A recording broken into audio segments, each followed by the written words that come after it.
आपका स्वागत है शॉर्ट हैंड गुरु यूट्यूब चैनल पर। डिक्टेशन शुरू होगा। 3, 2, 1 स्टार्ट। लोकसभा स्पीकर के खिलाफ लाए गए अविश्वास प्रस्ताव में मिली पराजय के बाद विपक्ष ने जिस तरह मुख्य चुनाव आयुक्त ज्ञानेश कुमार को हटाने का नोटिस दिया, वह उसके राजनीतिक और साथ ही बौद्धिक दिवालियेपन का ही परिचायक है। यह लगभग तय है कि संख्या बल के अभाव और मुख्य चुनाव आयुक्त को हटाने की जटिल एवं लंबी प्रक्रिया के चलते विपक्ष की यह पहल सफल नहीं होने वाली। फिर भी यदि वह ऐसा कर रहा है तो जाहिर है कि खबरों में आने और यह शोर मचाने के लिए भी मतदाता सूचियों के विशेष गहन पुनरीक्षण यानी SIR के जरिए उसके साथ अन्याय हो रहा है।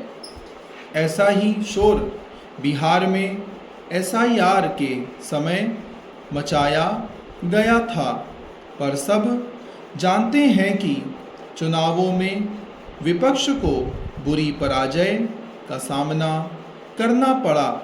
इसकी भी अनदेखी ना की जाए कि सुप्रीम कोर्ट ना जाने कितनी बार कह चुका है कि SIR कराना चुनाव आयोग का अधिकार है और वह इस प्रक्रिया में कोई दखल नहीं देने वाला।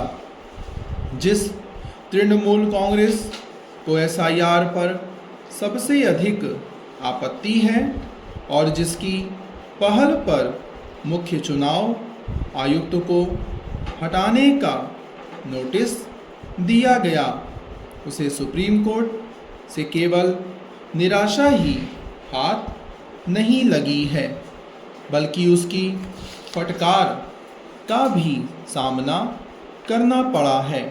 लगता है तृणमूल कांग्रेस इससे खिजी है कि SIR पर बंगाल प्रशासन की अड़ंगेबाजी को देखते हुए सुप्रीम कोर्ट ने इस प्रक्रिया की निगरानी न्यायिक अधिकारियों को सौंप दी है।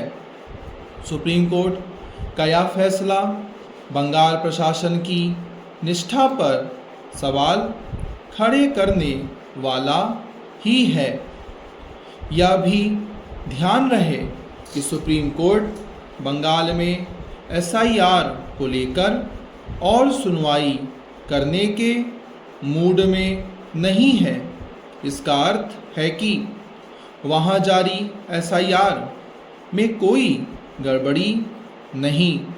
यदि इसके बाद भी तृणमूल कांग्रेस और अन्य विपक्षी दल यह सोच रहे हैं कि मुख्य चुनाव आयुक्त को हटाने की उनकी कोशिश उन्हें कोई बड़ा राजनीतिक लाभ प्रदान करेगी और वे देश की जनता का ध्यान खींचने में सफल हो जाएंगे, तो यह एक तरह का दीवा स्वप्न ही है। यदि विपक्ष की यह योजना है कि मुख्य चुनाव आयुक्त को हटाए जाने की आवश्यकता को रेखांकित कर वह चुनाव आयोग को लक्षित करने में सफल हो जाएगा, तो इसे भी उसकी एक गैर जरूरी राजनीतिक कवायद ही कहा जाएगा, क्योंकि सब जानते हैं कि हाल के वर्षों में आयोग के प्रति न केवल देश के लोगों का भरोसा बढ़ा है, बल्कि उसने अंतर्राष्ट्रीय प्रतिष्ठा भी हासिल की है। झूठे आरोपों के सहारे एक संवैधानिक संस्था को बदनाम करना राजनीतिक आत्मघात के अलावा और कुछ नहीं, क्योंकि तृणमूल कांग्रेस समेत जो कई विपक्षी दल चुनाव आयोग की कार्यप्रणाली से संतुष्ट नहीं, वे इसी आयोग की ओर से कराए गए चुनावों के जरिए ही सत्ता में हैं। चैनल को सब्सक्राइब करना ना भूलें। फ्यूचर के डिक्टेशन और लाइव स्टेनो स्किल टेस्ट देने के लिए साथ में लाइक और शेयर जरूर करें वीडियो को। धन्यवाद।